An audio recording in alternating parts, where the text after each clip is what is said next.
So you want to buy a twin-cylinder sports bike for a somewhat reasonable sum of money, and you think that the Kawasaki Ninja 300 is way too old and the new Kawasaki Ninja 500 is way too expensive. Well, that effectively leaves you with these two machines.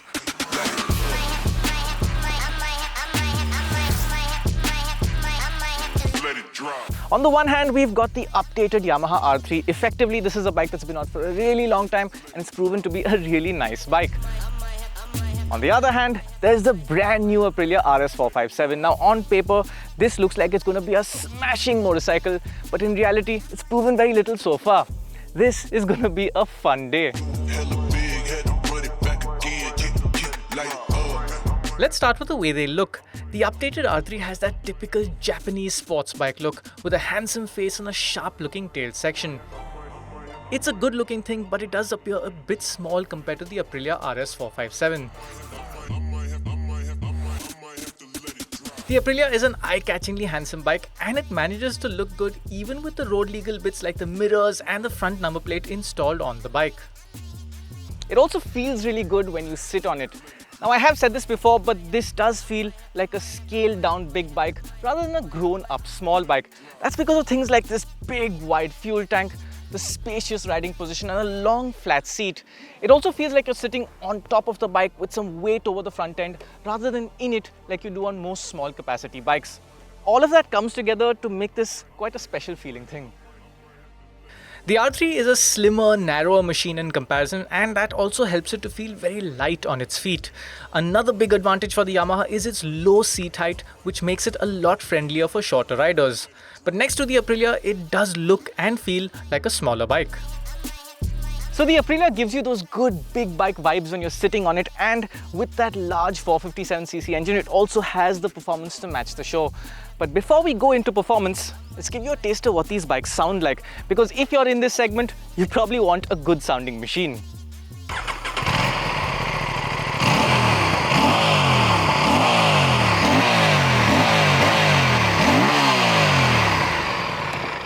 There's no other bike in the segment that sounds like that, and that's because this is the only engine with a 270-degree firing order. The result is a deep, raspy growl. It sounds good at pretty much any RPM. This is a really good sounding bike. But the R3 isn't to be left out. Now this is a more conventional sound. You've probably heard it before. The Japanese parallel twins all sound more or less the same, but it is a good sound.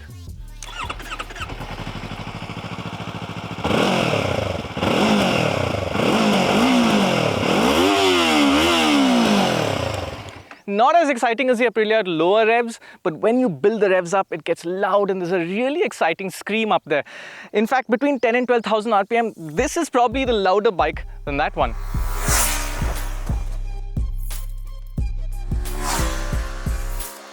You will enjoy listening to either of these motorcycles, but there's more to it than just that, and both have plenty of speed to offer as well. But given the fact that the Aprilia has the bigger and more powerful engine, it is no surprise that it has the edge when it comes to performance. Simply put, this is now the fastest made in India motorcycle we have ever tested at Autocar. The new Gen 390 Duke comes close, but this is the only motorcycle we've ever tested with a sub 5-second run from 0 to 100. 4.99 seconds to be precise. That was with an 80 kilo rider on board. Someone lighter may even get this thing to accelerate a little faster. That is really quick performance, but the big difference between these two engines is not in outright acceleration, but in the torque on demand. The Aprilia engine responds beautifully from 3000, 4000 RPM onwards. It has a great mid-range surge, whereas the R3 with its considerably lower torque figure needs revs to get a move on. The differences show in our roll-on tests, and the rich mid-range helps the Aprilia feel quicker at all points. But that isn't to say that the R3 is a slow bike by any means. It still manages a sub 6 second 0 to 100 time, and it has a much more thrilling top-end rush. Both bikes will hit a speedo indicated top speed of about 180 to 190 kph, but the R3 has quite a bit more speedo error than the Aprilia. As you'd expect, the R3 is more fuel efficient, and it surprised us with how efficient it can be.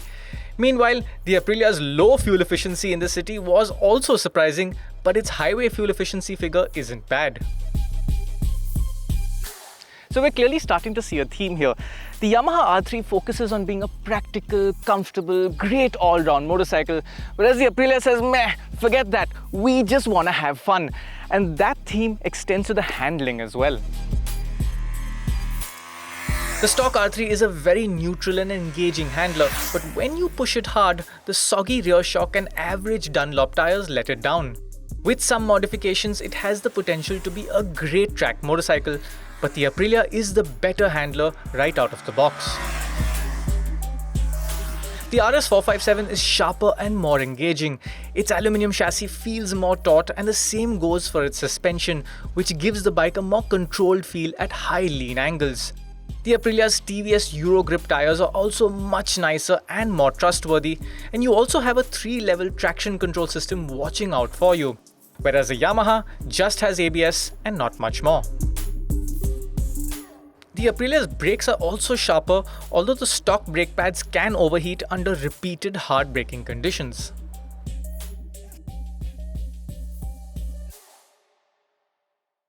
On the flip side, the Aprilia just isn't as comfortable as the Yamaha R3.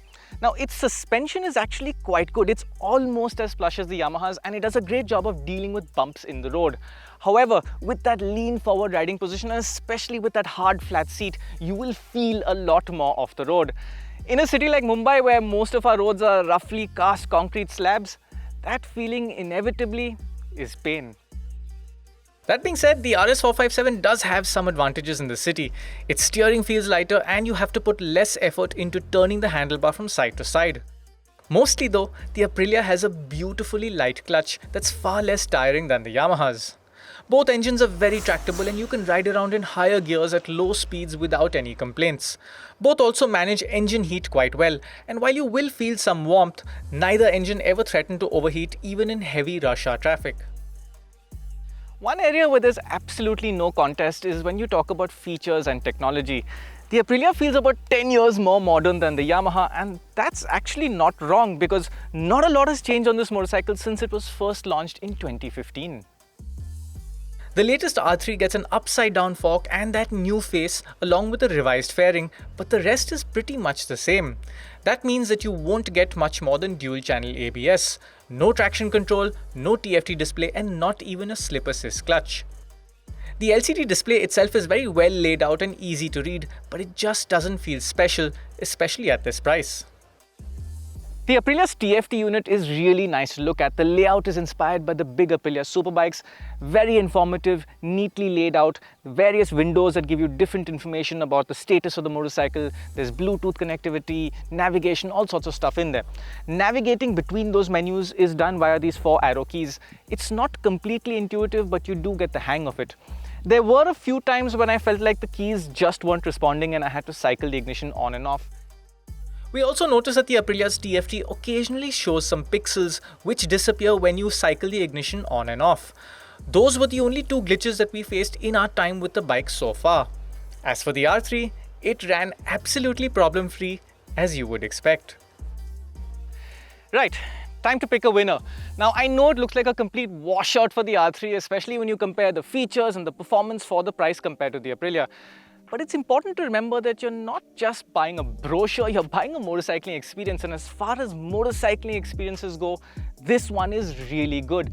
It is fast, it is fun, but it's also practical, comfortable and easy to use, and it has that legendary proven reliability. Now, if you live in a city that doesn't have good roads, honestly, I found myself preferring the R3 quite a lot over the RS 457 unless I knew there were great roads ahead. That is something to think about. There's also the simplicity factor of the motorcycle. Some people may find that more appealing, especially when it comes to Japanese bikes. But at the end of the day, this thing is just too expensive for its own good. And then there's the fact that it's a CBU import, and states like Maharashtra tax CBUs at a much higher rate than locally built machines. So this bike will be preferred by a few buyers, but those few buyers have to be willing to pay a lot more money. And that leaves us with the Aprilia, and right off the bat, I think Aprilia has knocked it out of the park with this machine. I haven't enjoyed riding a locally manufactured bike like this in such a long time. Very, very impressive. Great engine, looks good, sounds great, and it rides so impressively if you like a sporty machine. I do think it's still a little too expensive considering it's fully manufactured here, especially that very expensive quick shifter. That is a pity. I hope they lower the price. But compared to the Yamaha, it's really good value. Now, reliability is still an unknown. We cannot give you a statement on that. But as of now, this is a clear winner and it's an awesome little sports bike.